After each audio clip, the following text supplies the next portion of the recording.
مولاي صل وسلم دائما أبدا على حبيبك خير الخلق كلهم. مولاي صل وسلم دائما أبدا على حبيبك خير الخلق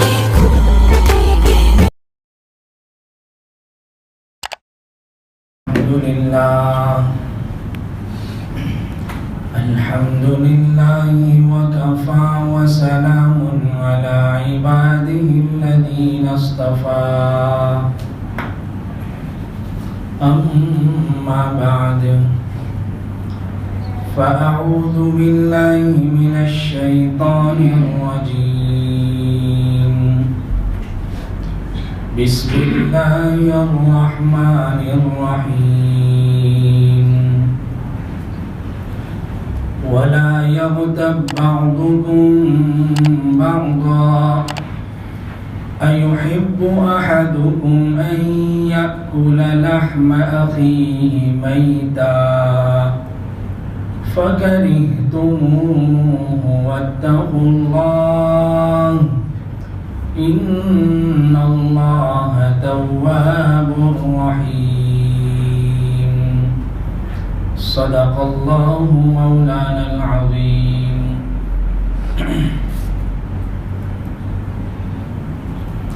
قابل قدر بزرگوں اور عزیز ساتھیوں، اسلام نے اصلاح معاشرہ پر بہت زور دیا ہے۔ اسلام اپنی تعلیمات سے یہ چاہتا ہے کہ مسلمانوں کا معاشرہ صحیح رہے، آپس میں لڑائی نہ ہو، فتنہ نہ ہو، آپس کی رنجشیں نہ رہے، بلکہ اسلامی معاشرہ محبتوں کے ساتھ چلتا رہے اور ایک دوسرے کی مودت، ایک دوسرے کا تعاون اور ایک دوسرے کی عزت اور عظمت کے ساتھ معاشرہ چلتا ہے۔ اس لیے ایسی ساری چیزیں جو معاشرے میں بگاڑ پیدا کرتی ہیں، جو آپس کے اندر دشمنی کا سبب بنتی ہے، جو آپس میں لڑائی کا سبب بنتی ہے، اسلام نے ایسی چیزوں سے روک دیا کہ ایسی چیزوں کو اختیار مت کرو، اور ایسی چیزیں کرنا گناہ فرمایا کہ جن اسباب کی بنا پر اور جن چیزوں کی بنا پر تمہاری آپس کی دلی محبت ختم ہو جائے، تم ایک دوسرے پر کیچڑ اچھالنے لگو،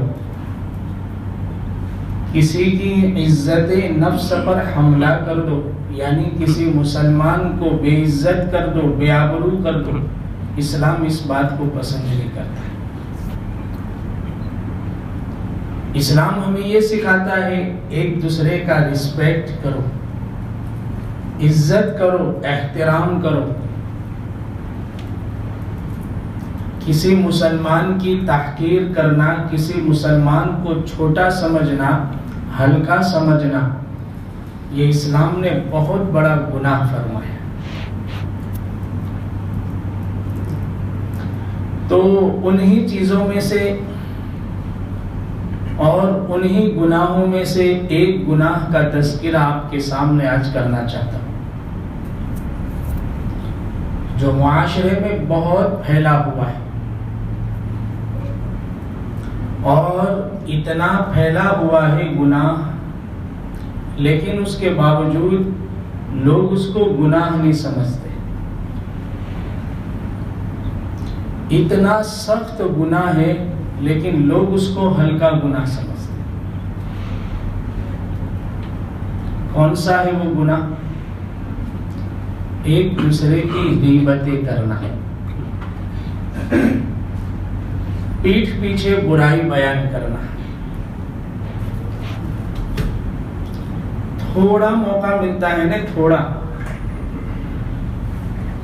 تو ہمیں دوسروں کی غیبت کرنے میں اتنا لطف آتا ہے، اتنا مزہ آتا ہے کہ شیطان گھنٹوں اس مجلس میں لگا دیتا ہے اور ہم اپنی زبان کو غیبتوں میں استعمال کرتے جاتے ہیں۔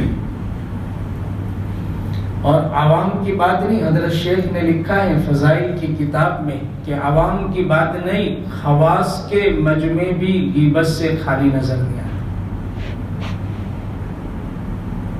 جو دیندار سمجھے جاتے، سمجھدار سمجھے جاتے، نیک سمجھے جاتے، ان کی مجلسیں بھی غیبت سے خالی نظر نہیں آتی،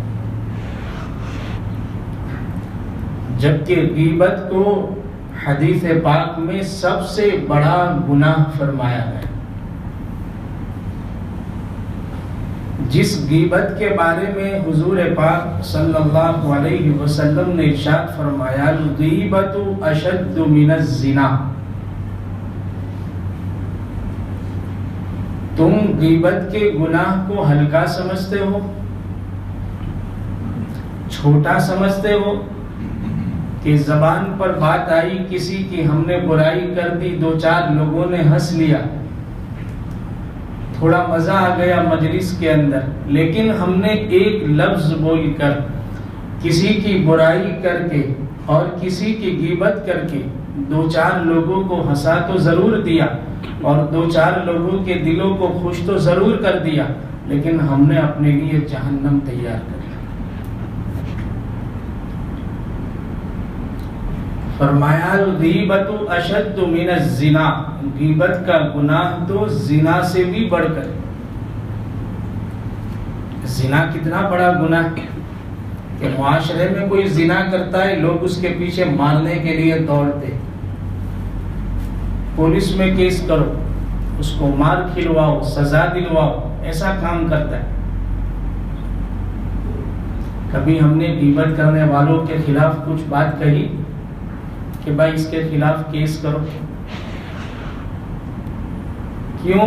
اس لیے کہ ہم غیبت کو گناہ نہیں سمجھتے، اور حضور پاک صلی اللہ علیہ وسلم فرماتے ہیں غیبت تو زنا سے زیادہ سخت ہے۔ اب آپ کو تعجب ہوا ہوگا کہ زنا اتنا بڑا گناہ اور غیبت میں تو کیا ہے، کسی کی پیٹھ پیچھے ہم نے برائی کر لی، اتنا کچھ خاص تو کام نہیں کیا، وہ زنا تو اتنا بڑا گناہ ہے۔ تو حضور نے زنا سے بڑا گناہ کیسے فرما دیا؟ تو صحابہ کو بھی تعجب ہوا تھا، صحابہ نے بھی پوچھا تھا یا رسول اللہ کیف، یعنی کیسے غیبت سخت گناہ ہو سکتا ہے؟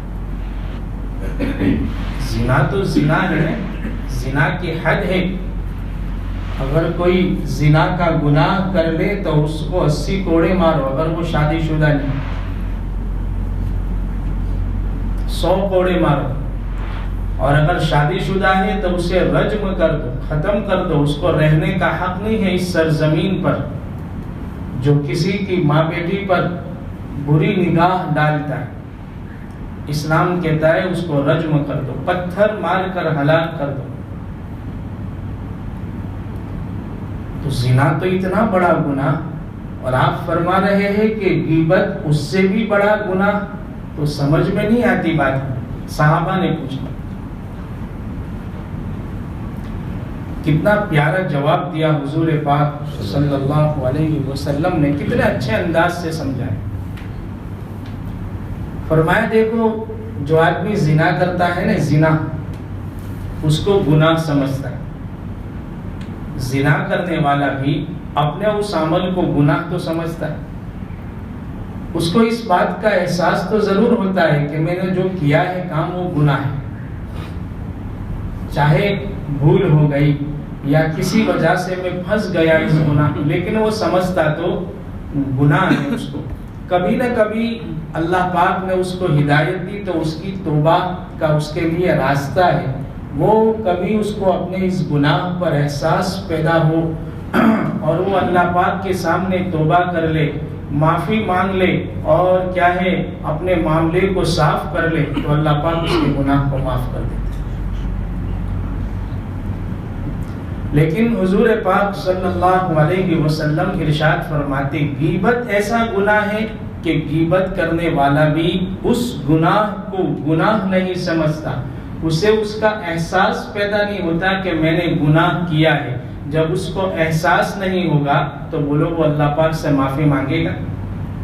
نہیں مانگے گا، وہ توبہ نہیں کرے گا۔ جب توبہ نہیں کرے گا تو غیبت کا گناہ اس کے ذمہ رہے گا، زنا میں توبہ کر لے گا احساس کی وجہ سے، اللہ اس کے گناہ کو معاف کر دے گا۔ غیبت میں احساس نہیں ہوتا اس لیے توبہ نہیں کرتا، اور توبہ نہیں کرتا تو گناہ کا بوجھ اس کے سر پر باقی رہتا۔ اس لیے فرمایا الغیبۃ اشد من الزنا۔ ایک اور حدیث سناؤ، حضور پاک صلی اللہ علیہ وسلم ارشاد فرماتے ہیں کہ ربا اور سود جو ہوتا ہے، سود بیاج، اس کے 70 سے زیادہ دروازے، ان الربا نیف و70 ابوابا، 70 سے زیادہ دروازے ہیں سود کے۔ اور حضور پاک صلی اللہ علیہ وسلم ارشاد فرماتے کہ سب سے ہلکا جو دروازہ ہے نا وہ کیا ہے پتہ ہے؟ ان یزنی امہ فی الاسلام، نعوذ باللہ، کہ انسان اپنی سگی ماں کے ساتھ زنا کرے، انسان اپنی سگی ماں کے ساتھ زنا کرے، یہ سود کا سب سے ہلکا گناہ ہے۔ اب اس سے بڑے بڑے دروازے کیسے ہوں؟ اور آگے ارشاد فرماتے ہیں حضور پاک صلی اللہ علیہ وسلم ان اشد الربا، اور سب سے خطرناک سود اور سب سے بڑا سود کیا ہے پتہ ہے؟ عرض المسلم وحرمتہ۔ حضور پاک صلی اللہ علیہ وسلم فرماتے ہیں کسی مسلمان کو بے عزت کر دینا، کسی مسلمان کی غیبت کر کے اس کی عزت پر حملہ کر دینا سب سے بڑا سود ہے۔ آج ہمارے معاشرے میں کتنا رائج ہے۔ حضرت عبداللہ ابن مسعود رضی اللہ تعالیٰ عنہ خانہ کعبہ کا طواف فرمائے، طواف سے فارغ ہوئے، اپنے شاگردوں کے ساتھ تھے تو پوچھا، کہا کہ اگر تم میں سے کوئی یا کوئی مسلمان اس خانہ کعبہ کو اگر گرا دے، منہدم کر دے، تو تم کیسا سمجھو گے اس کو؟ ان شاگردوں نے کہا حضرت کعبۃ اللہ کو کوئی گرائے ہم اس کی ٹکا بوٹی کر دیں گے، ماریں گے اس کو۔ کعبۃ اللہ پر حملہ کرے کوئی شخص، اتنا معظم، اتنا معزز، اتنا بابرکت مکان جس کا لوگ طواف کرتے ہیں، اور ایسے گھر کو کوئی منہدم کر دے اور گرا دے، ہم اس کو بہت ماریں گے۔ عبداللہ ابن مسعود نے سبق سکھایا تھا اپنے شاگردوں کو، اس لیے یہ سوال کیا تھا۔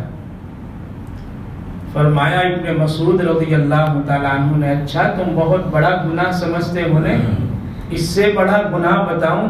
کہا کیا؟ کہا کسی مسلمان کی عزت پر حملہ کرنا کعبۃ اللہ کو منہدم کرنے سے بھی بڑا گناہ۔ اس کو تو گناہ سمجھتے ہو، لیکن کسی مسلمان کی بے عزتی کرنے کو، کسی کی غیبت کرنے کو، کسی کی برائی کرنے کو تم گناہ نہیں سمجھتے ہو، حالانکہ کعبۃ اللہ کو گرانے سے بڑھ کر گناہ کسی کی برائی اور کسی کی غیبت کرنا۔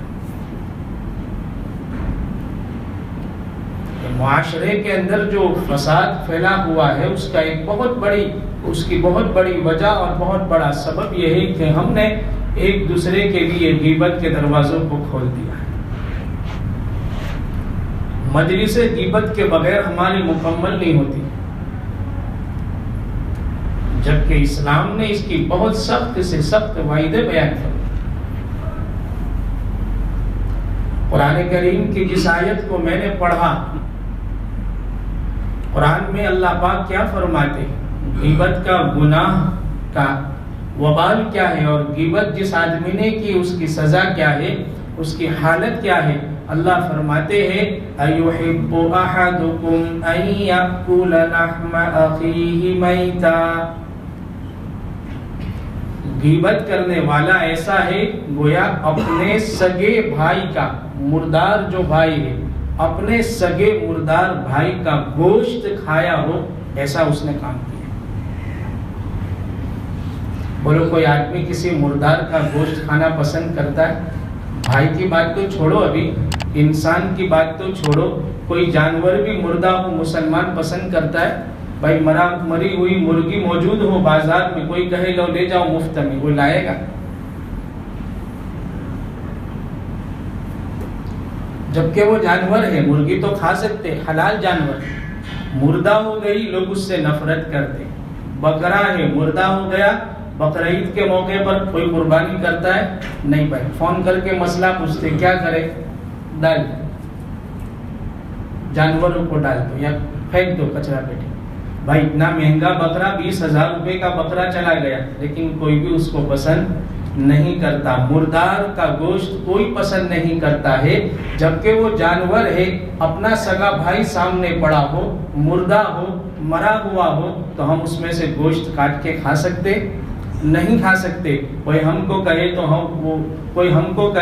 ہم اس کو کیا کہیں گے، کچھ عقل ہے، کیسی بات کرتا ہے؟ میرے بزرگوں، ہم نے اپنے کسی مسلمان بھائی کی غیبت کی نے تو وہ ایسا ہے جیسے مردار بھائی کا گوشت کھایا۔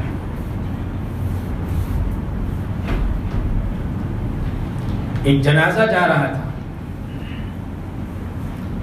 حضور اکرم صلی اللہ علیہ وسلم چل رہے تھے، جنازے کے پیچھے صحابہ چل رہے تھے۔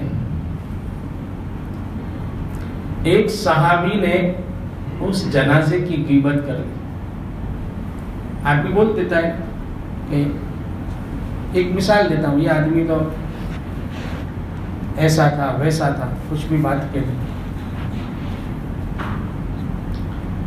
حضور پاک صلی اللہ علیہ وسلم، یہ بات تو ہو گئی، پھر وہ آدمی کچھ ہی دیر کے بعد حضور پاک صلی اللہ علیہ وسلم کے سامنے آئے، چلتے چلتے سامنے ہو گیا۔ جب وہ بات کر رہا تھا تو حضور اکرم صلی اللہ علیہ وسلم نے فرمایا تم اپنے دانتوں کا خلال کرو، خلال کرو، یعنی ہمارے زبان میں کہتے ذرا کلی وغیرہ کرو۔ کہا کیوں؟ کہا گوشت تمہارے دانتوں میں نظر آ رہا ہے۔ اس صحابی کو تعجب ہوا کہ میں نے تو کچھ کھایا نہیں، ابھی کب سے جنازے میں تھے اور وہاں سے چل رہے۔ فرمایا حضور اکرم صلی اللہ علیہ وسلم نے ایسا لگتا ہے تم نے کسی مسلمان کی غیبت کی۔ پھر انہوں نے کہا کہ ہاں میں نے اس صاحبی جنازہ کی غیبت کی۔ فرمایا اس کا وبال یہ ہے، اللہ پاک نے تمہارے اس کا گناہ جو قرآن نے بیان فرمایا نے کہ مردار بھائی کا گوشت کھانا، حضور نے فرمایا اللہ نے تمہارے لیے سامنے کر دیا کہ تمہارے دانتوں میں اس کا گوشت نظر آ رہا ہے۔ حضرت شیخ نے واقعہ لکھا ہے فضائل رمضان میں، آپ لوگوں نے سنا ہوگا تعلیم میں، کہ دو لڑکیوں نے روزہ رکھا، گرمی کا موسم،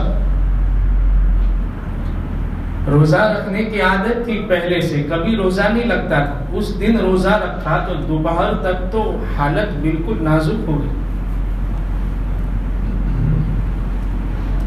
بہت لگا روزہ۔ حضور پاک صلی اللہ علیہ وسلم کو پتا چلا، کسی نے خبر دی تو حضور پاک صلی اللہ علیہ وسلم نے پہلے تو فرمایا ایسا لگتا ہے کوئی گناہ کیا ہوگا۔ جب روزے میں گناہ ہوتا ہے نا تو روزہ شدت سے لگتا ہے۔ پھر حضور پاک صلی اللہ علیہ وسلم کے سامنے کسی نے کہا کہ انہوں نے کوئی خاص گناہ تو نہیں کیا بڑا ہی، لیکن کب سے دونوں بیٹھی تھی نا، عورتیں مجلس میں بیٹھتی ہیں تو کیا ہوتا ہے، ایک دوسرے کی غیبتیں، وہ ایسی وہ ایسی فلانی ایسی، گھنٹے گزر جاتے. فرمایا یہ صبح سے بیٹھی تھی ایک دوسرے کی غیبتیں کر رہی تھی، اس میں وقت گزرتا رہا، گھنٹہ 2 گھنٹہ اسی میں گزر گیا. حضور نے فرمایا اسی کا اثر ہے. کہا ان کو بلاؤ، بلایا گیا. کہا انگلیاں ڈال کر طے کرو،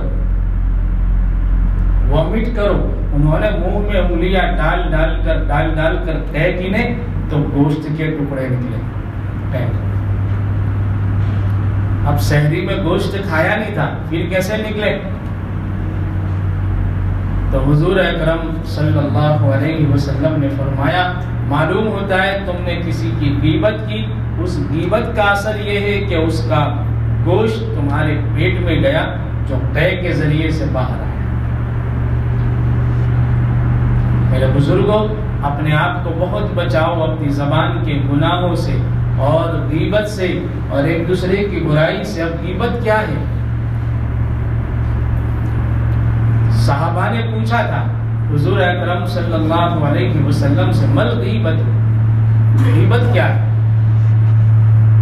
تو حضور پاک صلی اللہ علیہ وسلم نے ارشاد فرمایا ذکرک اخاک بما یکرہ، تمہارا اپنے بھائی کے پیچھے ایسی باتیں کرنا کہ اگر اس کے سامنے کی جائے تو اس کو برا لگے، اس کو ناپسند لگے، بس اس کو غیبت کہا جاتا ہے. تم نے اس کے پیٹھ پیچھے ایسی بات کہہ دی کہ اگر وہ سن لیتا یا بعد میں اس کو پتہ چل جائے تو بہت ناگوار ہو اس کو، بہت ناپسند ہو اس کو. اگر تم نے اس کے پیٹھ پیچھے یہ بات کہی ہے نا تو تم نے اس کی غیبت کر دی. اب ہمارے ذہن میں ایک سوال آتا ہے نا، وہ سوال صحابہ نے بھی کیا. کون سا سوال؟ صحابہ نے فرمایا ان کان فیہ ما نقول یا رسول اللہ او کما قال. فرمایا صحابہ نے کہ یا رسول اللہ ہم جو بات کر رہے ہیں اس میں اگر وہ بات ہو تب بھی غیبت؟ ہم نے جو اس کی برائی کی ہے بھائی اس میں ہے آلریڈی، وہ ہے ایسا، تو ہم نے تو اس کی جو برائی تھی وہ لوگوں کے سامنے بیان کر دی تو بھی غیبت. تو حضور پاک صلی اللہ علیہ وسلم نے فرمایا اگر وہ بات جو تم کہہ رہے ہو اس شخص میں موجود ہے تبھی تو غیبت ہے. اگر وہ بات نہیں ہے اس کے اندر اور تم کہہ رہے ہو تو پھر یہ غیبت نہیں، یہ تو بہتان بن جائے گا، الزام ہو جائے گا، اور بہتان کا گناہ تو اس سے بھی بڑا ہے. ہم بھی کہتے ہیں نا کہ میں کوئی غیبت نہیں کرتا ہوں، وہ ایک بات کہتا ہوں وہ ہے ایسے، تو وہ بات ہی تو غیبت ہوگی.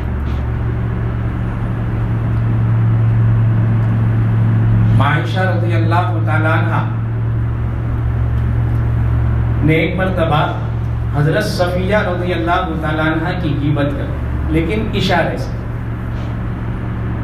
چونکہ سوکن ہوتی تھی نا. حضرت صفیہ بھی ازواج مطہرات میں سے ہے اور عائشہ رضی اللہ عنہ.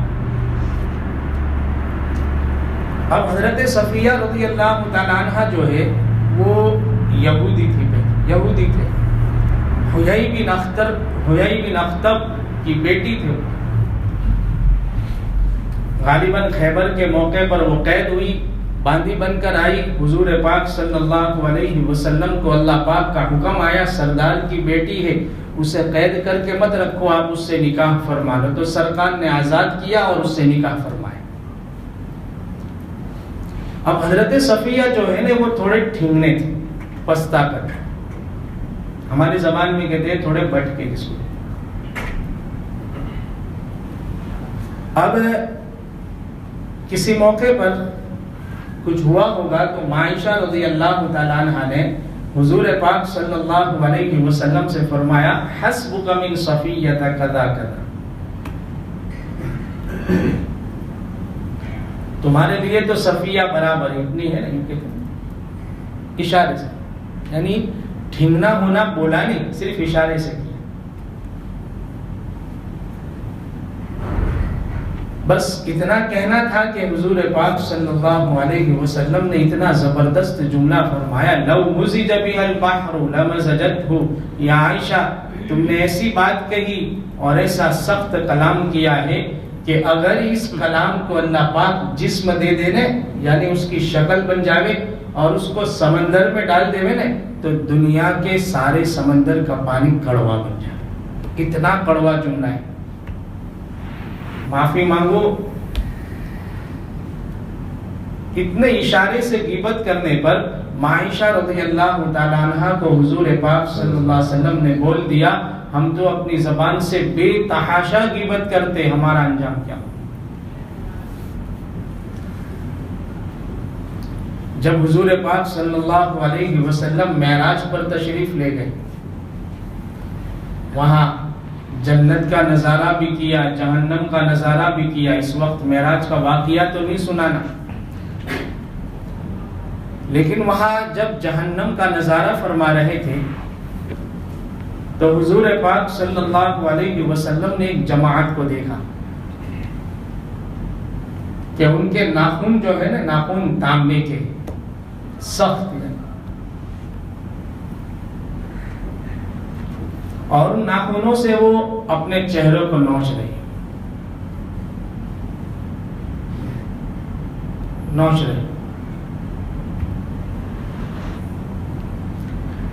حضور پاک صلی اللہ علیہ وسلم نے جبرائیل امین آپ کے رفیق سفر تھے, پارٹنر تھے سفر کے, تو جبرائیل امین سے پوچھا کہ یا جبرائیل وہ کون لوگ تھے, وہ کون سی جماعت تھی جو جن کے ناخن تانبے کے تھے اور اپنے چہروں کو نوچ رہے تھے, کس گناہ کی سزا میں اور کس گناہ کے وبال میں ان کو یہ سزا دی جا رہی ہے.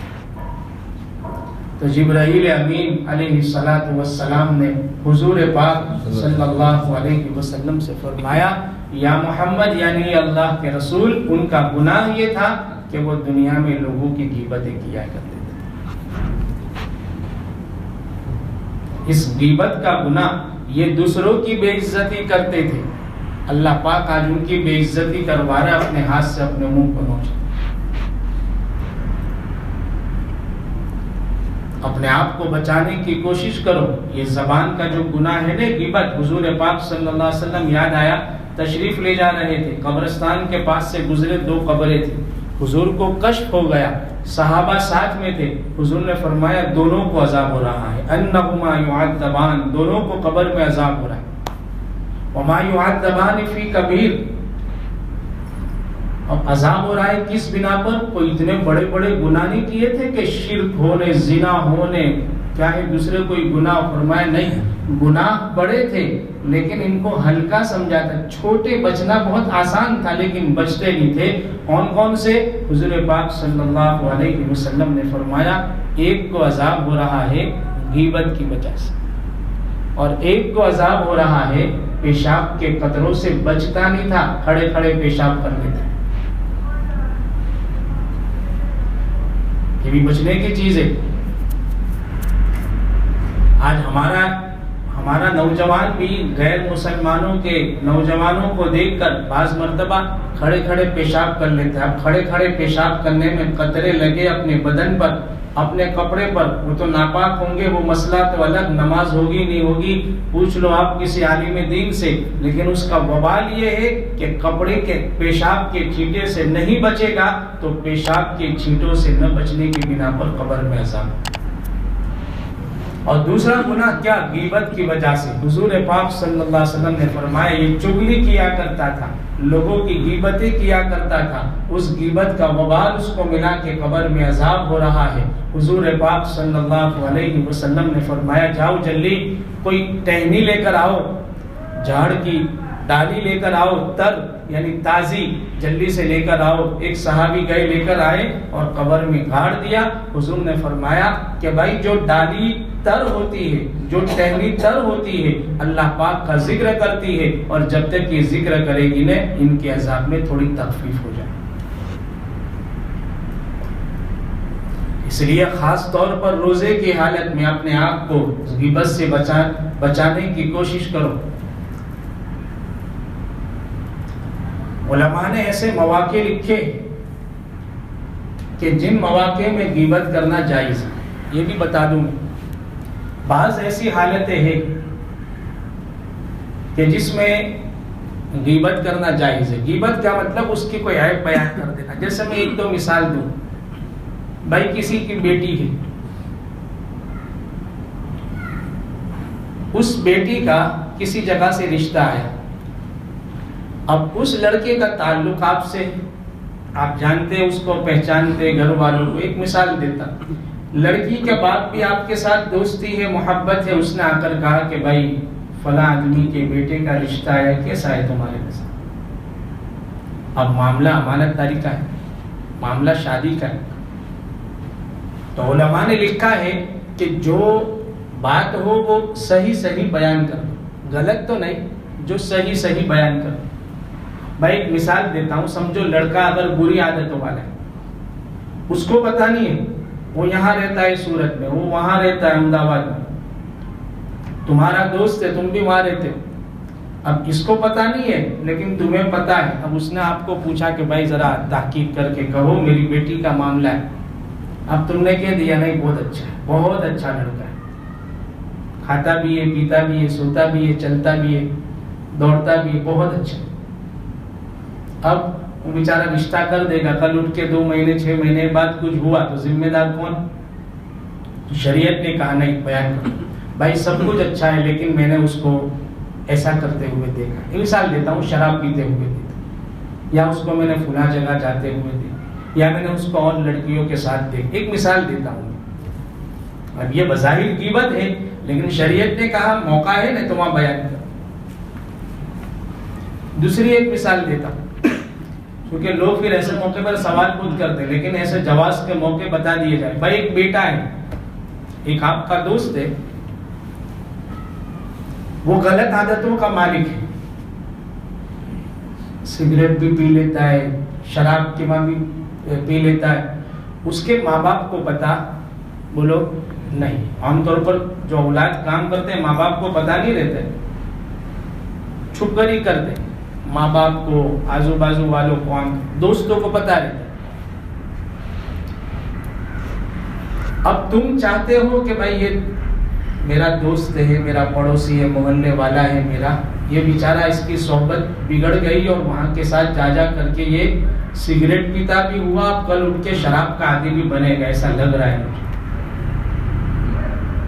اب تم نے سوچا کہ کہوں یار لیکن غیبت ہو جائے گی, تو نہیں, اس کو غیبت نہیں کہتے. اس کے ماں باپ کے سامنے جاؤ, یا تمہارے محل جو ان کا بڑا ہو, سرپرست جو بھی ہو, ان کے سامنے جا کر کہو بھائی دیکھو تمہارا بیٹا فلاں وقت میں وہاں بیٹھا.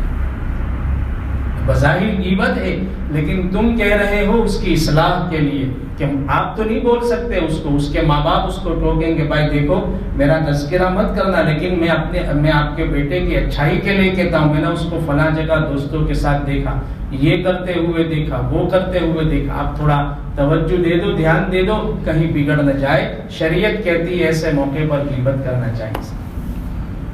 تو خیر میرے بزرگوں, غیبت کا گناہ بڑا سخت گناہ ہے, معاشرے کو بگاڑنے والا گناہ ہے. اس لیے اپنے آپ کو اس گناہ سے بچانے کی کوشش کرو, اپنی زبان کو پاک رکھو, ورنہ ہوگا کیا, ڈھیر سارے اعمال لے کر جائیں گے قیامت کے اندر. ہم نے لوگوں کی غیبتیں کی ہوگی نا, دنیا میں تو پتہ نہیں ہوگا جس کی غیبت کی, قیامت میں وہ آئے گا, اللہ پاک کے سامنے سارا معاملہ ہوگا اعمال نامے میں. قیامت میں وہ آئے گا, اللہ پاک کے سامنے بدلہ مانگے گا. اللہ فرمائیں گے دو بدلہ, نمازیں دو, روزے دو, صدقات دیے دو. اس کو دیتے دیتے سارے ہمارے اعمال کیا ہو جائیں گے, ختم ہو جائیں گے, اور مفت کا کیا ہے وہ آدمی ثواب لے جائے گا. ایک واقعہ یاد آ گیا, اپنی بات پوری کر دو, بات سنا, واقعہ سنا کر.